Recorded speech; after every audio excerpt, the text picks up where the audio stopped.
Hello दोस्तों, आपका स्वागत है डी के अमेजिंग नॉलेज पर। आज का टॉपिक है शकुनी मामा के रहस्य व खतरनाक चालों के बारे में रोचक तथ्य और कुछ अनोखी जानकारियाँ। अगर यह जानकारी आपको पसंद आए तो हमारे चैनल को सब्सक्राइब करें और वीडियो को लाइक करें। तो शुरू करते हैं। महाभारत की गाथा में कौरवों के मामा शकुनी को अपनी कुटिल बुद्धि के लिए विख्यात माना जाता है। छल, कपट और दुष्कृत्यों में माहिर शकुनी ने युद्ध तक पांडवों के विनाश के लिए कई चालें चली। कहते हैं कि इन्हीं चालों के कारण पांडवों के जीवन में उथल पुथल रही और अंततः युद्ध की नौबत आ गई। आओ जानते हैं शकुनी मामा के रहस्य चालों के साथ। शकुनी के माता पिता शकुनी गांधार नरेश राजा सुबाल के पुत्र थे। शकुनी का जन्म गांधार के राजा सुबाल के राजप्रासाद में हुआ था। वो गांधारी का छोटा भाई था। वो जन्म से ही विलक्षण बुद्धि का स्वामी था, अतः राजा सुबाल को अत्यंत प्रिय था। जेल में शकुनी किंवदंती अनुसार ऐसा माना जाता है कि गांधारी का विवाह धृतराष्ट्र से करने से पहले ज्योतिषियों ने सलाह दी कि गांधारी के पहले विवाह पर संकट है, अतः इसका पहला विवाह किसी और से कर दीजिए, फिर धृतराष्ट्र से करें। इसके लिए ज्योतिषियों के कहने पर गांधारी का विवाह एक बकरे से करवाया गया था। बाद में उस बकरे की बलि दे दी गई।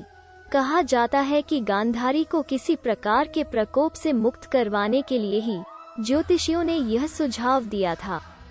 इस कारणवश गांधारी प्रतीक रूप में विधवा मान ली गईं और बाद में उनका विवाह धृतराष्ट्र से कर दिया गया। गांधारी एक विधवा थीं। यह सच्चाई बहुत समय तक कौरव पक्ष को पता नहीं चली। यह बात जब महाराज धृतराष्ट्र को पता चली तो वे बहुत क्रोधित हो उठे। उन्होंने समझा कि गांधारी का पहले किसी से विवाह हुआ था और वो न मालूम किस कारण मारा गया। धृतराष्ट्र के मन में इसको लेकर दुख उत्पन्न हुआ और उन्होंने इसका दोषी गांधारी के पिता राजा सुबाल को माना। धृतराष्ट्र ने गांधारी के पिता राजा सुबाल को पूरे परिवार सहित कारागार में डाल दिया। कारागार में उन्हें खाने के लिए केवल एक व्यक्ति का भोजन दिया जाता था। केवल एक व्यक्ति के भोजन से भला सभी का पेट कैसे भरता। यह पूरे परिवार को भूखे मार देने की साजिश थी। राजा सुबाल ने यह निर्णय लिया कि वो यह भोजन केवल उनके सबसे छोटे पुत्र को ही दिया जाए, ताकि उनके परिवार में से कोई तो जीवित बच सके, और वह था शकुनी। यह भी कहा जाता है कि विवाह के समय गांधारी के साथ उनका भाई शकुनी और आयु में बड़ी उनकी एक सखी हस्तिनापुर आई थी और दोनों ही यहीं रह गए थे। जेल से मुक्त हुआ शकुनी एक एक करके सुबाल के सभी पुत्र मरने लगे। सब लोग अपने हिस्से का चावल शकुनी को दे देते थे ताकि वो जीवित रहकर कौरवों का नाश कर सके। सुबाल ने अपने सबसे छोटे बेटे शकुनी को प्रतिशोध के लिए तैयार किया। मृत्यु से पहले सुबाल ने धृतराष्ट्र से शकुनी को छोड़ने की विनती की, जो धृतराष्ट्र ने मान ली थी। राजा सुबाल के सबसे छोटे पुत्र कोई और नहीं बल्कि शकुनी ही थे। शकुनी ने अपनी आंखों के सामने अपने परिवार का अंत होते हुए देखा और अंत में शकुनी जिंदा बच गए। जब कौरवों में वरिष्ठ युवराज दुर्योधन ने यह देखा कि केवल शकुनी ही जीवित बचे हैं, तो उन्होंने पिता की आज्ञा से उसे क्षमा करते हुए अपने देश वापस लौट जाने या फिर हस्तिनापुर में ही रहकर अपना राज देखने को कहा। शकुनी ने हस्तिनापुर में रुकने का निर्णय लिया। बदले की भावना। कौरवों को छल व कपट की राह सिखाने वाले शकुनी उन्हें पांडवों का विनाश करने में पग पग पर मदद करते थे, लेकिन उनके मन में कौरवों के लिए केवल बदले की भावना थी। क्योंकि धृतराष्ट्र ने शकुनी के संपूर्ण परिवार को जेल में डाल दिया था और उनको बस मुट्ठी भर अनाज ही खाने को दिया जाता था। शकुनी ने अपने पूरे परिवार को जेल में भूख से अपनी आंखों के सामने खत्म होते हुए देखा था।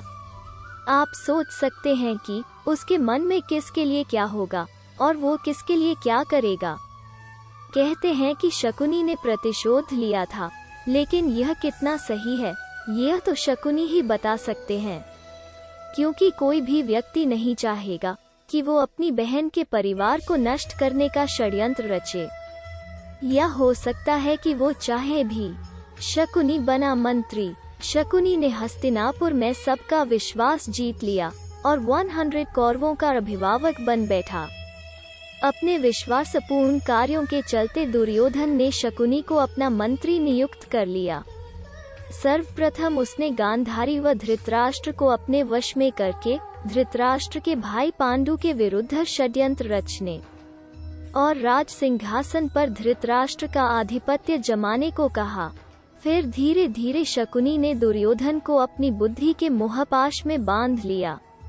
शकुनी ने न केवल दुर्योधन को युधिष्ठिर के खिलाफ भड़काया, बल्कि महाभारत के युद्ध की नींव भी रखी। शकुनी की जब यह चाल किसी भी कारण से सफल रही हो, उसका सम्मान और बढ़ गया। गांधारी अपने भाई की चाल को समझती थी और वो अपने पुत्र को बुराइयों से दूर रहने का कहती थी, लेकिन उसकी नहीं चलती थी। पति, भाई और पुत्र के बीच गांधारी विवश थी। शकुनी का वध। कुरुक्षेत्र के युद्ध में शकुनी ने दुर्योधन का साथ दिया था। शकुनी जितनी नफरत कौरवों से करता था, उतनी ही पांडवों से, क्योंकि उसे दोनों की ओर से दुख मिला था। पांडवों को शकुनी ने अनेक कष्ट दिए। भीम ने शकुनी को अनेक अवसरों पर परेशान किया। महाभारत युद्ध में सहदेव ने शकुनी का इसके पुत्र सहित वध कर दिया। खतरनाक चालें। पहली चाल। एक योजना के तहत एक बार दुष्ट दुर्योधन ने शकुनी मामा के कहने पर भीम को जहर देने की योजना बनाई। सभी को गंगा के तट पर प्रणाम कोटि स्थान में जल क्रीड़ा करने और उत्सव मनाने के लिए एकत्रित किया, और दुर्योधन की योजना अनुसार चुपने से भीमसेन के भोजन में विष मिला दिया गया। फिर निश्चेष्ट भीम को गंगा के ऊंचे तट से जल में ढकेल दिया गया है। अन्य पांडवों को इसका आभास तक भी नहीं होता है। भीम को जल में उनके नाना आर्यक उसे वासुकी नाग के पास ले जाते हैं। वासुकी अपनी विद्या से भीम को जिंदा कर देता है और उसमें सहस्रों हाथियों का बल भर देता है। दूसरी चाल। शकुनी की योजना अनुसार पांचों पांडवों को वारणावत भेज दिया जाता है, जहां लाक्षागृह में आग लगाकर पांडवों को जिंदा जलाकर मारने की योजना बनाई गई थी। लेकिन ऐन वक्त पर महात्मा विदुर ने पांडवों को गुप्त संदेश भिजवाया और शकुनी की चाल का खुलासा हुआ। तब पांचों पांडवों ने विदुर के एक विश्वास पात्र से सुरंग खुदवाई और उसी सुरंग के माध्यम से वे सभी लोग लाक्षागृह से बाहर निकलकर गंगापा जंगल में चले गए। इधर हस्तिनापुर में खबर फैला दी गई कि पांडव लाक्षागृह की दुर्घटना में मारे गए हैं। लेकिन कुछ काल के बाद विदुर जी ही पांडवों को हस्तिनापुर लेकर आए और फिर उनको इंद्रप्रस्थ का राज्य दिया गया। तीसरी चाल। जब युधिष्ठिर को इंद्रप्रस्थ का राज्य मिला तो उन्होंने अपने राज्य के विस्तार के लिए राजसूय यज्ञ किया। इस यज्ञ के चलते उनके राज्य का विस्तार होता गया और उनकी शक्ति बढ़ती गई। इस बढ़ती शक्ति से चिंतित होकर ही शकुनी ने दुर्योधन के साथ मिलकर कपट की नई योजना बनाई। उसने चौसा अथवा द्यूत क्रीड़ा, जुए के खेल का आयोजन करवाया। लेकिन पांडव यह नहीं जानते थे कि शकुनी के पासे केवल उसी के इशारे पर चलते हैं। इस खेल में पांडवों व द्रौपदी का अपमान ही कुरुक्षेत्र के युद्ध का सबसे बड़ा कारण साबित हुआ। इस हार के बाद पांडवों को 13 वर्ष वनवास में ही रहना पड़ा, जिसके चलते उनका जीवन बदल गया।